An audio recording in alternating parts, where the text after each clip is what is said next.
السلام علیکم viewers, welcome to city book hunters. جیسا کہ آپ نے پارٹ نمبر 2 میں پڑھا کہ ایک بے نام لڑکا اسلام آباد کی گلیوں میں بائک دوڑاتا پھر رہا ہے۔ وہ کسی شخص سے ملنے کے لیے جاتا ہے، لیکن دروازے پہ کھڑے محافظین اسے اندر نہیں جانے دیتے۔ آگے کیا ہوتا ہے یہ جاننے کے لیے میرا چینل سبسکرائب کر لیجئے تاکہ نیکسٹ ویڈیو آپ تک جلدی پہنچ سکے۔ ہم آگے شروع کرتے ہیں جہاں سے ہم نے اپنی ویڈیو پوز کی تھی۔ چلیں، ابھی وہ کوئی جواب دیتا کہ محافظ کا موبائل تھر تھڑایا۔ لڑکے کے لبوں پر استحضائیہ مسکراہٹ ابھری جس میں طنز کی ہلکی سی رمق بھی تھی۔ محافظ نے کال اٹینڈ کی۔ اس کے بھدے موبائل سے آواز اس نوجوان کے کانوں تک آ رہی تھی۔ کسے روک کر رکھا ہے تم نے؟ دوسری طرف موسیقی اور ہلچل کے شور کے درمیان ایک مردانہ آواز ابھری۔ تم ایسے کیسے میرے مہمانوں کو روک رہے ہو؟ میں نے تم سے کہا تھا نا اس کو مت روکنا، تمہیں اس کا نام بتایا تھا نا؟ صاحب، وہ محافظ ہکلایا، پھر لڑکے کی طرف دیکھا۔ موبائل پر ہاتھ دے کر اب وہ مدھم لہجے میں اس سے پوچھ رہا تھا، آپ کا نام؟ لڑکا چند پل اسے تکتا رہا، پھر دھیمی آواز میں جواب دیا، اصلان شجاع یمن۔ سر، کوئی اصلان یمن صاحب ہے، اندر جانے دوں؟ آنے دو، دوسری طرف سے حکم آیا اور کال بند ہو گئی۔ محافظوں میں سے ایک اب اصلان یمن کو اندر جانے کے لیے کہہ رہا تھا تو دوسرا متذبذب تھا کہ تلاشی لے یا نہ لے۔ یہ نہ ہو اس کا صاحب پھر ناراض ہو جائے۔ چند پل بعد وہ عمارت کے اندر داخل ہو چکا تھا۔ ایک طویل سی راہداری تھی جس کے دونوں اطراف نیلی بتیاں جل رہی تھیں۔ موسیقی کا بے ہنگم شور اس کے کانوں پر ہتھوڑے کی طرح برسنے لگا۔ راہداریوں کے اختتام پر بڑا سا ہال تھا جہاں جلتی بجھتی رنگ بدلتی بتیاں اور ناچتے تھرکتے نوجوانوں سے بے نیاز وہ رش میں اپنا رستہ بناتا ہوا ایک طرف کو جا رہا تھا۔ کسی نے اس کے سینے پر ہاتھ رکھ کر اسے روکا اور دو ساشے دکھائے، شاید منشیات کی کوئی نئی قسم۔ اس نے کوفت سے اسے پرے ہٹایا۔ کوئی جھومتی گاتی لڑکی اس کے ساتھ رقص کی خواہش رکھتی آگے آئی۔ اس کے سینے پر ایک ادا سے ہاتھ رکھا تو وہ اسے بھی جھڑک کر آگے بڑھا۔ چبوترے پر کھڑے ناچتے لوگوں سے ذرا فاصلے پر بنے ایک نجی کمرے میں داخل ہوتے اس نے سامنے دیکھا تو وہی منظر تھا جو وہ کئی بار دیکھ چکا تھا، جو ہر بار کی طرح آج بھی اپنا اثر کھو چکا تھا۔ گہرے شوخ رنگوں کے لباس پہنے، گلے میں زنجیریں اور مالائیں ڈالے کئی لڑکے اور لڑکیاں وہاں موجود تھے۔ شراب اور منشیات کی زیادتی سے آنکھیں سرخ ہو رہی تھیں، بدن لڑکھڑا رہے تھے، شراب کی بو نتنوں میں داخل ہو رہی تھی۔ اصلان یمن چوکھٹ پر کھڑا رہا یہاں تک کہ ان میں سے ایک کا دھیان اس کی طرف پڑا۔ وہ عجیب سے انداز میں ہنسا، ارے ارے، ذرا دیکھو تو کون آیا ہے۔ صوفے پر پھیل کر بیٹھا، شراب کا گلاس ہاتھوں میں لیے، شاید وہ ان سب کا آقا تھا۔ آنے میں کوئی تکلیف تو نہیں ہوئی نا سر؟ اس کے گھٹنے پر پستول رکھی تھی، میز پر تیز دھار چاقو، یقیناً شرافت سے ان کا کوئی تعلق نہ تھا۔ یہاں کیوں بلوایا؟ ڈلیوری تمہارا کام ہے، میرا نہیں، وہ بے تاثر لہجے میں پوچھ رہا تھا۔ گردن ہنوز اکڑی ہوئی تھی، چہرے پر بیزاری اور ماتھے پر بل تھے جو اس کی کشش میں اضافہ کر رہے تھے۔ آپ کی امانت آپ تک پہنچانی تھی۔ اب ہم تو مری آنے سے رہے، آپ کے افسر چچا دھر لیں گے نا؟ وہ کچھ طنز سے کہہ رہا تھا۔ اصلان کے اکھڑے تاثرات ویسے ہی رہے۔ ڈلیوری باقاعدہ ہماری ذمہ داری ہے، لیکن پولیس کے ہاتھوں پکڑے جانا کون چاہے گا؟ میرا سامان ابھی دے دیتے ہیں۔ باس نے اپنے آدمیوں کو اشارہ کیا۔ وہ تیزی سے اٹھے اور صوفے کے عقب سے ایک سفید رنگ کا بستہ لے آئے، میز پر رکھ کر اسے کھولا اور اصلان نے بس اپنے سامان کی جھلک دیکھی، پھر زپ چڑھائی گئی اور بستہ اس کے حوالے کیا گیا جسے وہ تھام گیا۔ وہ بھاری نہیں تھا مگر اس کے پٹھوں میں کھچاؤ اترا۔ کچھ پینا چاہو گے؟ میز پر قطار در قطار رکھی بوتلوں کی طرف اشارہ کرتے باس نے اسے پیشکش کی۔ ابھی رات جوان ہے، جانے کی اتنی بھی کیا جلدی ہے؟ میں پیتا نہیں ہوں۔ بستہ اٹھا کر کسی ناپسندیدہ شے کی طرح کندھے پر ڈالتے ہوئے کہا، شراب، خوبصورت لڑکیاں، منشیات۔ وہ ہر شے سے بیزار جیسے آیا تھا ویسے ہی باہر نکل گیا۔ باہر وہی شراب اور افیم کی ناگوار بو اور وہی دنیا و مافیا سے بے خبر نوجوان۔ اصلان کا موبائل تھر تھرایا۔ شور کے باعث وہ رنگ ٹون تو نہ سن سکا، البتہ تھر تھڑاہٹ پہچان گیا۔ عمارت سے باہر آ کر بستہ دونوں بازوؤں سے سینے تک لا کر اس نے موبائل جینز کی جیب سے نکال کر کان تک لگایا۔ بکو، اکتاہٹ سے کہا۔ سامنے سے اگر کوئی خوشگوار انداز میں کچھ کہنے لگا تھا تو اس کا سارا مزاج اکارت ہو گیا۔ چند لمحے خاموشی رہی، شاید وہ اصلان کی بدتمیزی ضبط کرنا چاہ رہا تھا جو کہ ہر دفعہ کی طرح امر محال تھا۔ اس ماہ کے 5 تاریخ آخری تھی، تم نے اب تک کام مکمل نہیں کیا۔ اسلان کی گرفت ہیلمٹ پر مضبوط ہوئی، بازوؤں کی رگیں پھول گئیں اور کنپٹی کی رگ جیسے بھڑک اٹھی۔ اس کی آنکھوں میں شعلے لپکنے لگے۔ تم پیسہ دے کر مجھے خرید نہیں سکتے، میں تمہارا غلام نہیں ہوں۔ بالکل، تم میرے غلام نہیں ہو، لیکن شاید وہ دو قتل، وہ جو کوئی بھی تھا، اسے اسلان کی دکھتی رگ کا علم تھا۔ اپنی بکواس بند کرو۔ اسلان چبا چبا کر اس کی بات کاٹ گیا۔ سانسیں غیر ہموار ہو گئیں۔ دسمبر کی سرد رات میں اس کے ماتھے پر پسینے کے ننھے ننھے قطرے نمودار ہوئے۔ اس سب میں میرا کیا قصور تھا؟ بالکل، سامنے والے نے ٹھنڈے لہجے میں اس کی تائید کی۔ شاید، لیکن جو میں کروں گا اس میں سارا قصور تمہارا اس ایک انکار کا ہوگا۔ بہتر ہے تم وہ کرو جو میں کہہ رہا ہوں، ورنہ نتائج کے ذمہ دار ایک بار پھر تم خود ہوگے۔ وہ اسلام آباد کی اس سڑک پر چند لمحے جمود کا شکار رہا۔ دکانوں کے گرے ہوئے شٹر اور اجلی روشنیوں میں موبائل کان سے لگائے وہ کتنے ہی لمحے خاموش رہا۔ کندھے ڈھیلے پڑ گئے، ماتھے کے بل غائب ہوئے۔ اب وہاں کوئی انجان نہ خوف تھا۔ میں اسے نہیں ماروں گا۔ بالآخر اس نے فیصلہ کیا۔ کندھوں سے ہر بوجھ سرک گیا سوائے خوف کے۔ اگر مجھے لگا یہ ضروری ہے تب میں تم سے اجازت نامہ لینے نہیں آؤں گا، لیکن تمہارے کہنے پر میں اسے نہیں ماروں گا۔ جو تمہارے اشاروں پر ناچے وہ انسان کوئی اور ہوگا۔ دوسری طرف کوئی بھی جواب سنے بغیر اس نے موبائل بند کر دیا۔ دل تیز رفتار سے دھڑک رہا تھا۔ اس نے موبائل جینز کی جیب میں واپس ڈال دیا، ہیلمٹ واپس چڑھایا تو چہرہ چھپ گیا اور بس اس کی گہری بھوری آنکھیں نظر آئیں۔ کلائی پر بندھی گھڑی پر اس نے وقت دیکھا، 12:30 بج رہے تھے۔ وہ جلدی گھر پہنچنے لگا۔ اپنے چچا کی آمد سے پہلے اسے یقین تھا دوسری طرف موجود انسان اس انکار پر اس کی زندگی تباہ کر سکتا تھا۔ اسے یہ بھی یقین تھا، مگر وہ نہیں مارے گا، ہرگز نہیں۔ کوہ مری، سیاہ ستاروں سے خالی آسمانوں سے روئی کے سفید گولے تواتر سے زمین پر گرتے جا رہے تھے۔ درختوں نے سفیدی اوڑھ لی۔ عمارتیں جو سیاہ، سرمئی، سبز، نارنجی رنگ کی تھیں، اب سفید دکھائی دے رہی تھیں۔ ہر طرف خاموشی اور سکون تھا۔ ایسی خاموش اور پراسرار رات میں اس وقت دور کہیں سے بس کتوں کے بھونکنے کی آوازیں آتی تھیں۔ آج وادی بجلی کی قلت کا سامنا کرنے پر مجبور تھی۔ کہیں کسی کے گھر سے کوئی مدھم زرد روشنی جلتی نظر آ جاتی تو زندگی کا گمان ہوتا، ورنہ کمبخت جاڑا ہڈیوں میں گھس کر اعضاء اور جامد کر دینے کے در پہ تھا۔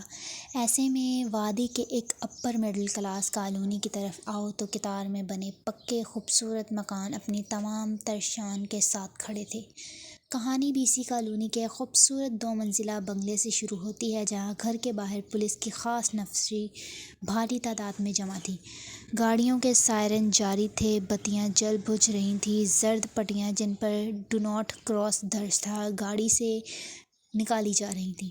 کچھ دیر قبل جو کتوں کے بھونکنے کی آوازیں سنائی دے رہی تھیں، ان کتوں کو اب 2 اہلکار آدمی ان کے لمبے پٹے سے کھینچ کر کھڑے تھے۔ وہ بو سونگھنے والے کتے تھے، چیر پھاڑ کر محسوس کرنے والے اور کبھی کبھی چیر پھاڑ دینے والے بھی۔ ہاتھوں میں ٹارچ لیے ان کے پیچھے پیچھے چلتے اہلکار ان کتوں کے لیے روشنی کا ذریعہ تھے۔ بنگلے کا جنگلہ پار کرتے ہوئے اندر آؤ تو یہاں درجن بھر پولیس والے تھے۔ کوئی یہاں ٹارچ لگا کر کچھ ڈھونڈ رہا تھا تو کوئی وہاں۔ گھر کے اندر تک جانے کے لیے ایک پتلی روش تھی جس کے دونوں اطراف میں سبز گھاس پتھریلی روش کے عین بیچوں بیچ ایک آدمی پڑا تھا، ساخت بے جان، ختم۔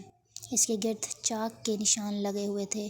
اسے مرے ہوئے 1.5 گھنٹہ بیت چکا تھا۔ گولی عین اس کے ماتھے پر لگی تھی۔ رات کی تاریکی میں وہ نظر نہیں آئے گی، لیکن وہ تھی جو کہ دماغ کو پھاڑ کر خون کے ساتھ کچھ دماغ کا حصہ بھی نکال کر دوسری جانب سے سالم نکل آئی تھی۔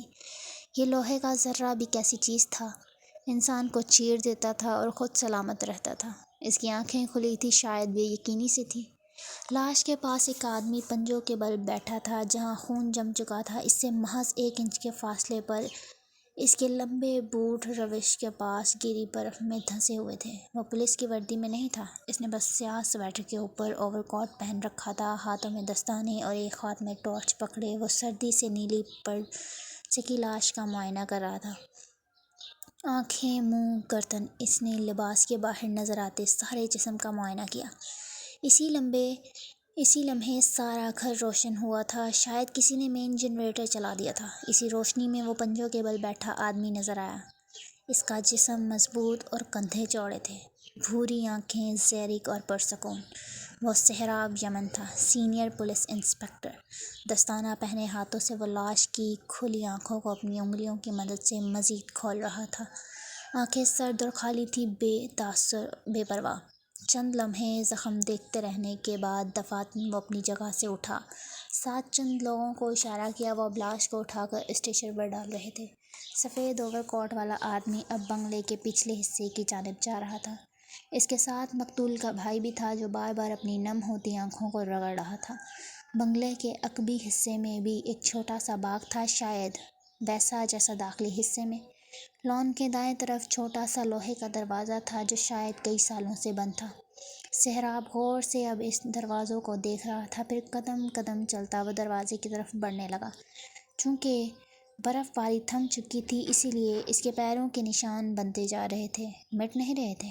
اب وہ غور سے دستانے پہنے ہاتھوں سے دروازے پر لگے تالے کو ٹٹول رہا تھا، ایسے جیسے پوچھ رہا ہو، قاتل کون؟ تالا ہلکا سا چکنا تھا، اس کے سوراخوں میں بھی چکنا تھا۔ یوں معلوم ہوتا تھا جیسے اس میں تیل ڈالا گیا ہو۔ سفید اوور کوٹ والے آدمی نے مڑ کر سامنے کھڑے مقتول کے بھائی کو دیکھا۔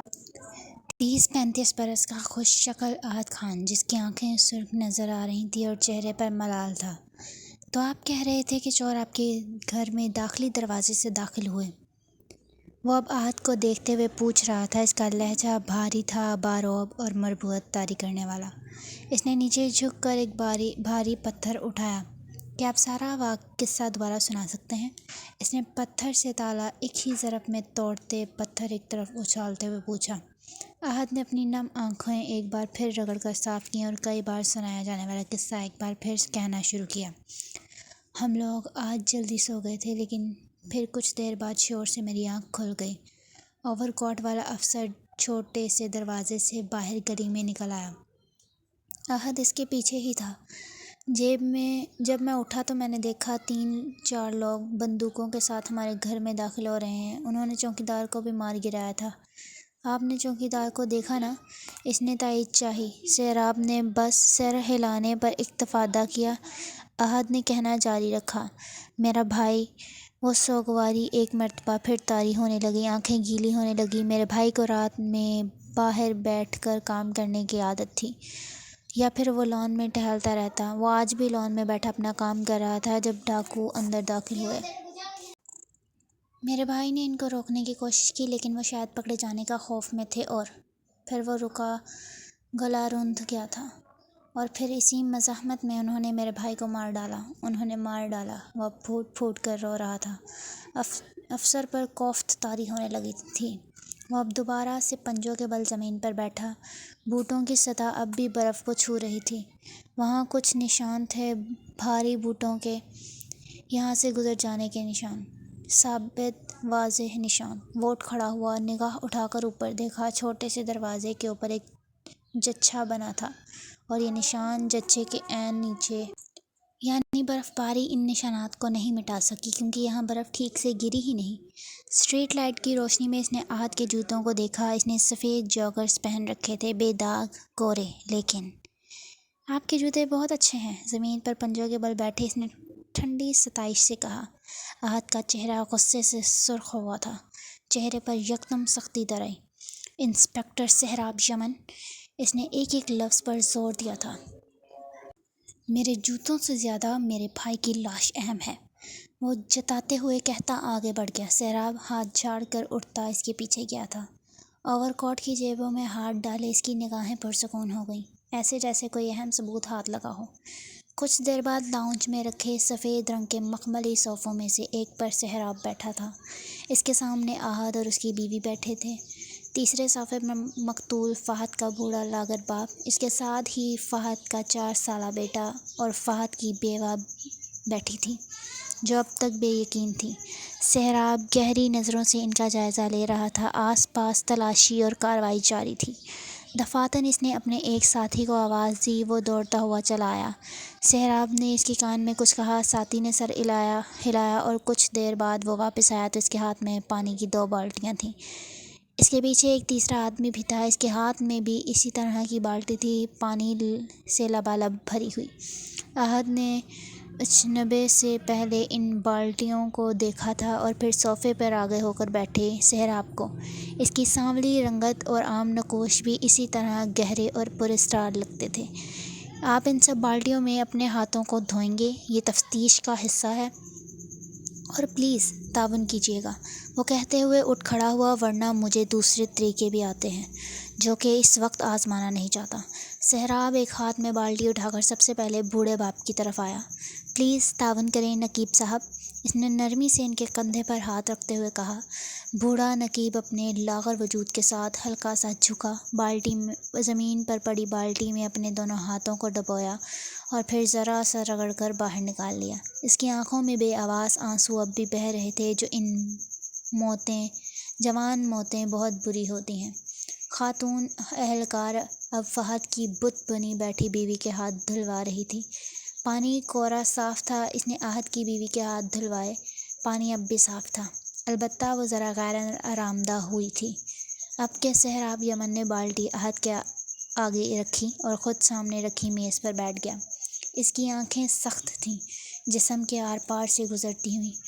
افسر اور مقتول کے وارث کے درمیان اندیکھی جارحیت تھی۔ احد کے گلے میں گلٹی سی ابھر کر معدم ہوئی۔ چاروں ناچار اس نے بالٹی میں ہاتھ ڈالے، ہلکا سا گرم پانی اس سردی میں بھلا لگا۔ اس نے ہاتھوں کو اچھی طرح پانی کے اندر رگڑا اور پھر باہر نکالا۔ سہراب نے جھک کر بالٹی میں پڑا پانی دیکھا، یوں لگا جیسے وہ مسکرایا ہو۔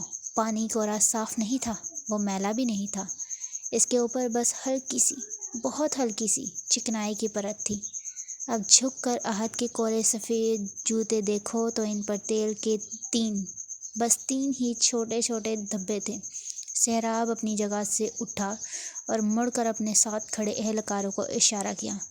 احد خان کو گرفتار کر لو، یہ قاتلوں کا تعاون کار ہے، وہ کہتے ہوئے اپنے اوور کوٹ سے نادیدہ گرد جھاڑتا ایک بھی نگاہ غلط کسی پر ڈالے بغیر باہر کی طرف بڑھ گیا۔ پیچھے 3-4 اہلکار احد کو ہتکڑی پہنا رہے تھے۔ اس کی بیوی چیخ رہی تھی، رو رہی تھی۔ بوڑھا نقیب اب کے بے بسی کے آنسو بہا رہا تھا۔ ایک بیٹا جائیداد کی خاطر قتل ہو گیا اور دوسرا جائیداد کی خاطر قاتل بن گیا۔ کوہ مری کا یہ بنگلہ اس وقت گہری تباہی کا مرکز تھا۔ شہر لاہور۔ جن نے لاہور نہیں ویکھیا وہ جمیا ہی نہیں، جس نے لاہور نہیں دیکھا وہ پیدا ہی نہیں ہوا۔ مشہور مقالہ سچ پر مبنی ہے۔ لاہور مختلف ثقافتوں کا گڑھ ہے، تہذیب و قیامات کا اور درس و تدریس کا مسکن۔ لاہور شہر نہیں، دنیا ہے۔ ادب، موسیقی، کھیل، شوبز، علم، سیاست، گلیمرس اور صدیوں قبل بنے ہوئے محلوں کا امین۔ ہزاروں برس پہلے جب بادشاہ اس سرزمین کی اور آئے، تب سے لے کر اب تک لاہور نے تاریخ کو محفوظ کر لیا۔ جہاں لاہور جدت کو سینے سے لگائے آگے بڑھ رہا ہے، وہیں اس شہر نے اپنا قدیم حصہ بھی ماتھے پر چسپاں کر رکھا ہے۔ پرانا لاہور اور اس کی تنگ و تاریک گلیاں، نیا لاہور اور اس کی جدید سڑکیں، عالیشان عمارتیں، غرض کہ لاہور دلوں میں گھر کرنا جانتا ہے۔ رات کے اس پہر شہر کے ایک پوش علاقے میں اونچے عالیشان مکانات کے درمیان آشیانہ بنگش اپنی تمام تر شان سمیٹے غرور سے گردن اٹھائے کھڑا تھا۔ آشیانہ بنگش اپنے گرد و پیش کے تمام گھروں سے مختلف نظر آتا تھا۔ وجہ وہ جدید و قدیم کا امتزاج تھا۔ سرمئی دیواریں کسی محفوظ قلعے کا پتہ دیتی تھیں تو دیواروں کے پار چاروں طرف بچھی گھاس کی قالین، عین بیچوں بیچ سیاہ رنگ کے وہ جدید طرز پر بنی عمارت کھڑی تھی جسے دیکھنے والے ایک مرتبہ ٹھٹکتے ضرور تھے۔ دیوار